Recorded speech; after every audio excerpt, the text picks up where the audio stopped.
Welcome to episode 2 of the Blitz Take. I am here with Talkin Cowboys Kyle Youmans, and he's here to talk about how the Cowboys will be doing this upcoming season. And thank you so much for coming on and taking the time out of your day. Yeah, absolutely. Excited to talk some football again. It means it's getting closer to the season, and I know we're all excited about that.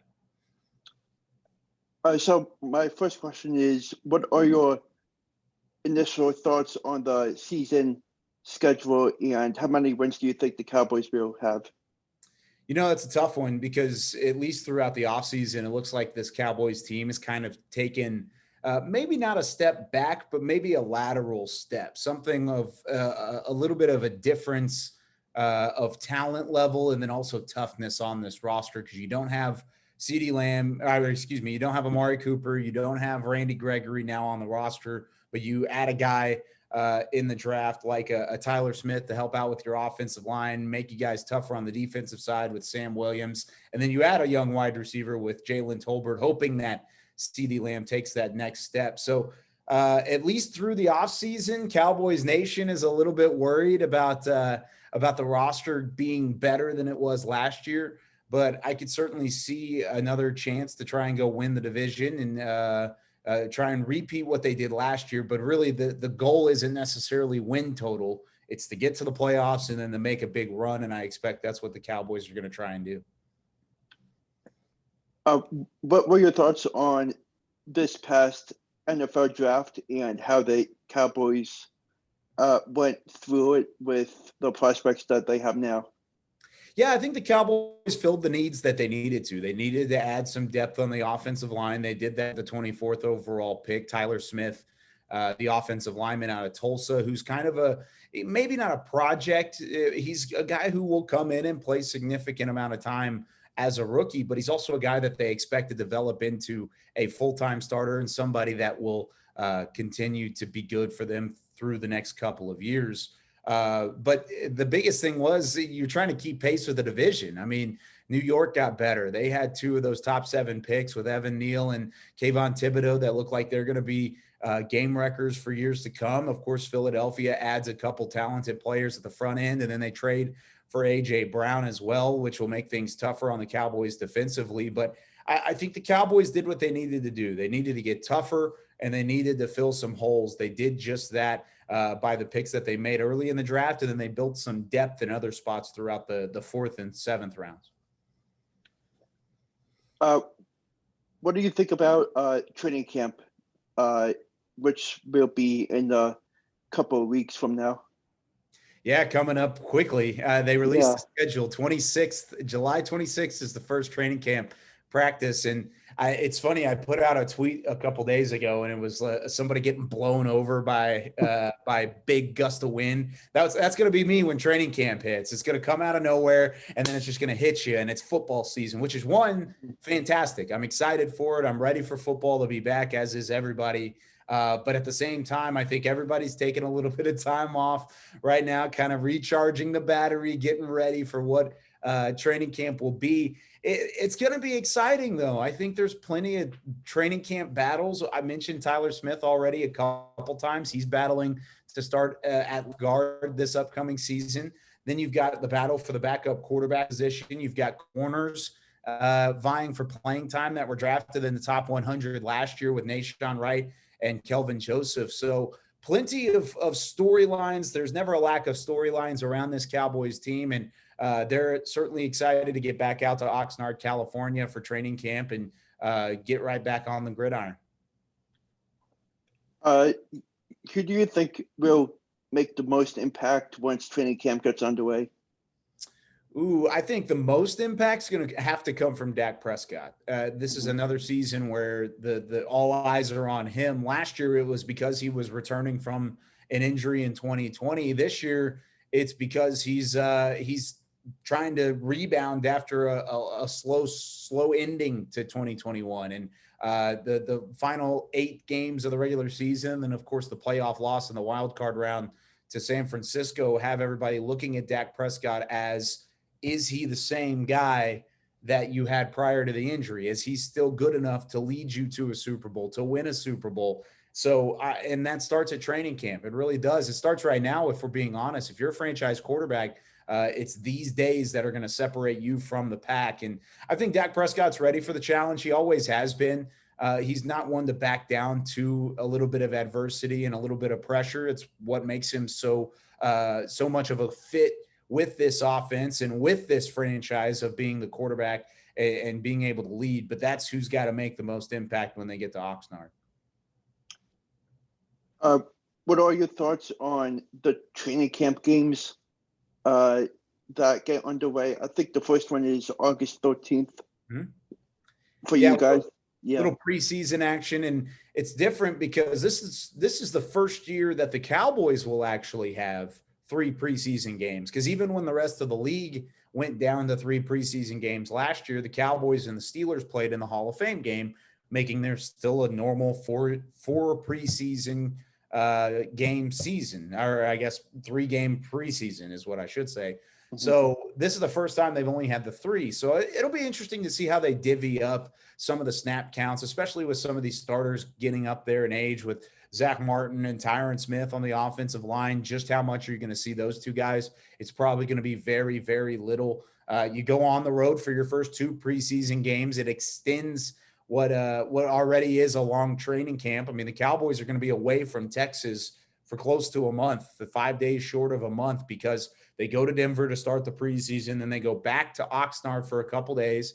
Then they go to LA and play the Chargers after practicing with the Chargers for a couple days prior as well. So it's a little bit of a different feel this year than it was in years past around the preseason and trying to make the most of it. But I definitely think that they're going to limit the action of some of these starters and make sure that they're taken care of when they get to the regular season opener. What is your early thoughts on how the division will look like? Do you think that Philadelphia is in talks with like being on top of the division, or do you think that Dallas seems a little more? I think the easiest way to say it is a 2-team race, and it's Dallas and Philadelphia. Don't sleep on Washington either. I think they're poised to have a bit of a renaissance season as well after a disappointing year last year. But you look at the rosters of these 2 teams, Dallas and Philadelphia. They're both teams that are strong enough to not only win a division, but to win quite a few games in the NFL. And I think Philadelphia took definitely some leaps forward. I'm such a big fan of A.J. Brown since he was in Tennessee. I think he's a phenomenal receiver. He's a great fit for that offense, and an offense that's been looking to add a high-level wide receiver. Now they know they haven't. And so now you also get to figure out whether or not Jalen Hurts is the real deal, if they need to maybe look to a quarterback in the future. I don't necessarily have any opinion on that. I think it's up in the air, much like a lot of things are with Dak Prescott. Is Jalen Hurts good enough to lead you to a Super Bowl and lead you to a deep playoff run? This year's going to tell you a lot of answers. And so I think Philadelphia took a step forward. I still think Washington and New York both did as well. So I think the division as a whole is a lot closer than it was last season when the Cowboys went an undefeated 6-0 against the rest of those teams. I don't think that happens this year. I think at least 1 or 2 of those teams get the Cowboys back here in 2022 and make things a little bit more interesting when the standings come around. What's a typical day for you like during training camp? Man, it's a little bit different every day. It always starts the same, though. So you wake up pretty early, you go get a little bit of breakfast because you're not going to be able to eat until like 3 or 4 o'clock in the afternoon because of all the activities going on. But ultimately, for me, I'd wake up, I'd go get me some eggs, some sausage, bacon, whatever they had there as a little bit of the breakfast. And then we would walk across the campus because the practice fields in Oxnard are directly next to the hotel that we stay at. So we're all within walking distance, and we just walk across the campgrounds to get to the practice field. Well, there's a tennis court. Well, they have all the media tents and they have all the press conferences. So usually we get there at like 9:30 or 10. We either do an interview or do a show in the morning. And then Mike McCarthy usually has his press conference at 10 a.m., 10:15, something like that.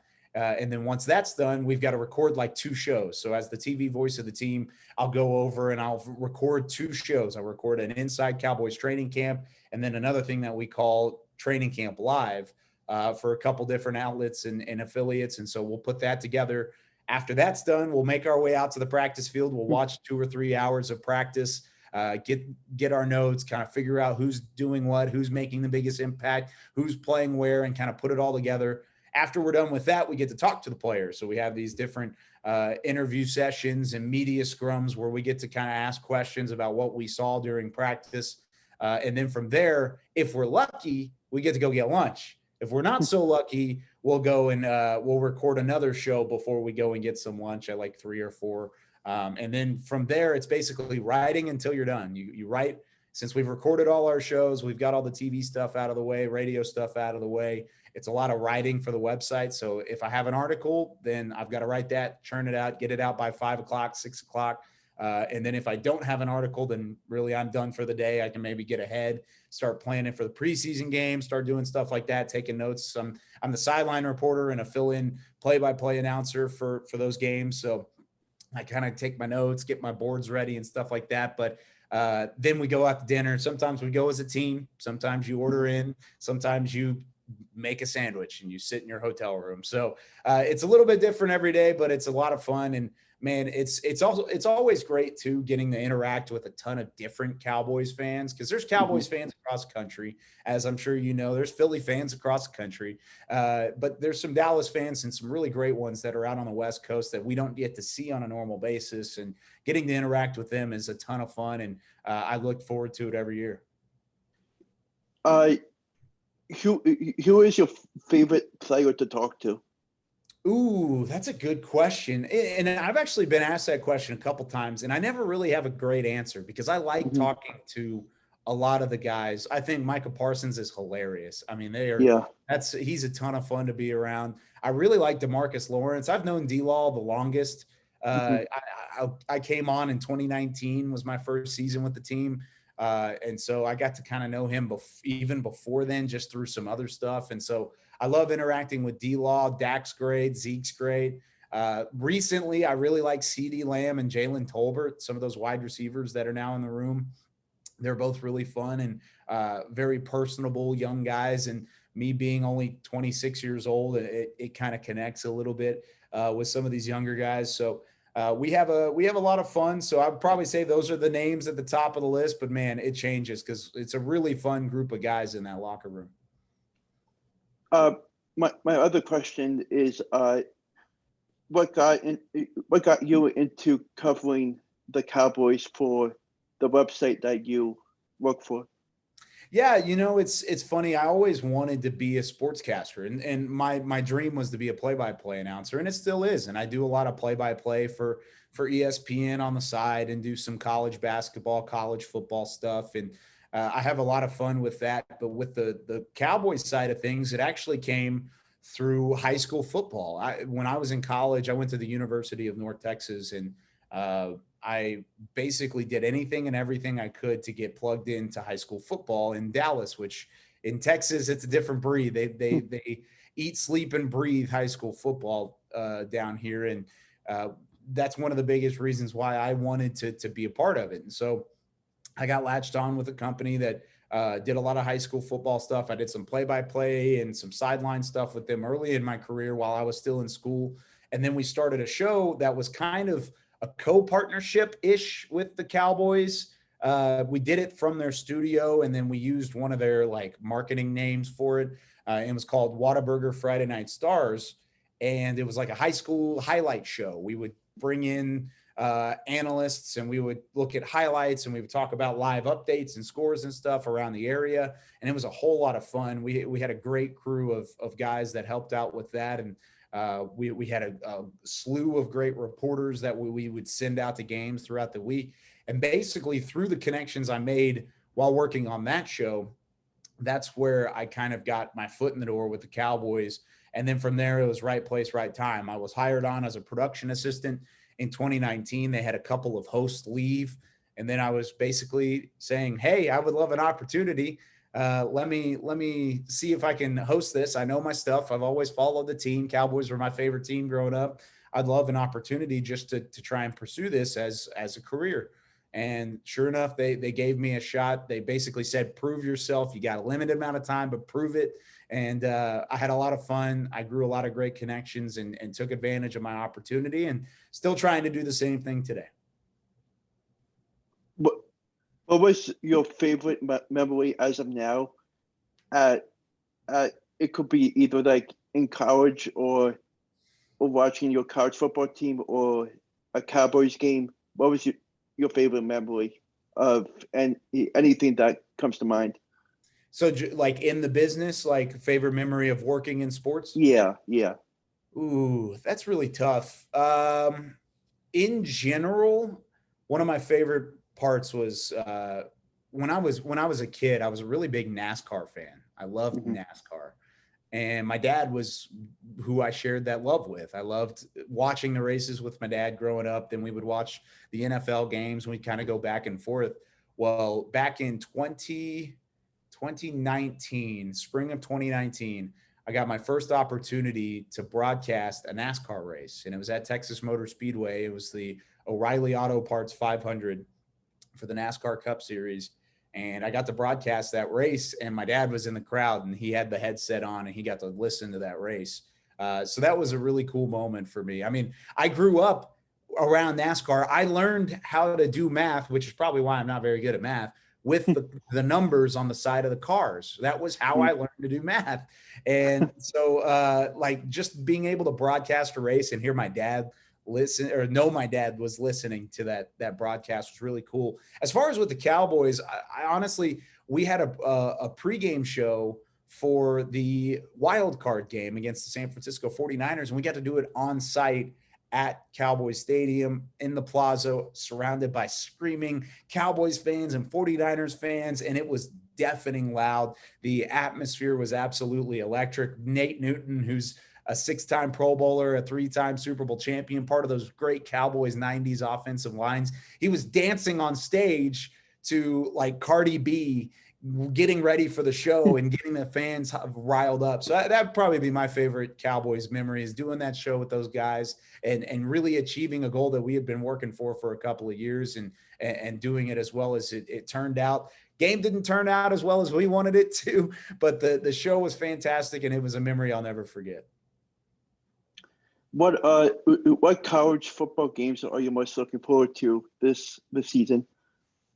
Man, it's tough. It's always the normal games, but also with all the conference realignment, I think these like revenge games or like pre-revenge games are going to be really interesting, because you think of like Texas and OU, whenever they get into the Big 12 slate, their target is going to be even bigger than it has been in the past. Texas Tech, Baylor, TCU, they're going to want to beat those teams worse than ever before. Iowa State, who's been good the last couple of years. And now it's going to be the same in the Pac-12 with USC and UCLA. Think about when Oregon plays USC. That's going to be a big game. UCLA goes to play Stanford. I mean, it's always a big game, but it's even bigger this year now that they've kind of said, hey, bye, we're going to the Big Ten and leaving you guys behind. It makes things a little bit more interesting. So I think those games, along with the traditional rivalries like Ohio State, Michigan, Texas, Oklahoma, and then, of course, anything my North Texas Mean Green are playing in, that'll always be a ton of fun. So thank you so much for taking the time to come on and talk football.